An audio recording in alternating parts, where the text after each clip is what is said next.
এই কথাটা মন দিয়ে শুন বন্ধু, দুনিয়া বাঘকে ততক্ষণই ভালোবাসে যতক্ষণ সে খাঁচায় বন্দী থাকে। কিন্তু যেই মুহূর্তে সেই বাঘ খাঁচা ভেঙে বেরিয়ে আসে, তখন সে মানুষের জন্য এক বিপদ হয়ে দাঁড়ায়। ঠিক তেমনি এই দুনিয়াও চায় তুমি সবসময় দুর্বল থাকো, চুপচাপ থাকো, আর তাদের নিয়ন্ত্রণে থাকো। কারণ যতক্ষণ তুমি দুর্বল থাকবে, তারা তোমাকে নিজেদের মতো করে সহজেই নিয়ন্ত্রণ করতে পারবে।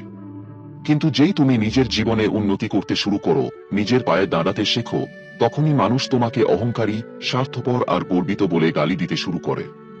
কিন্তু ভাই, এইসব কথায় ভয় পেও না। মনে রেখো, এই যে তোমার অহংকার মানে আত্মবিশ্বাস আর আত্মসম্মান, এটাই তোমাকে সেই জায়গায় পৌঁছে দেবে যেখানে আজ যারা তোমাকে খারাপ বলছে, কাল তারাই তোমার সামনে মাথা নত করবে। খাঁচায় বন্দি বাঘ কেবল একখানা দৃশ্য, কিন্তু যখন সে মুক্ত হয়, তখন সেই হয়ে ওঠে জঙ্গলের রাজা। আর হ্যাঁ, আমাকে একজন বন্ধু ভেবে অনুসরণ করো, জীবনে অনেক দূর নিয়ে যাব।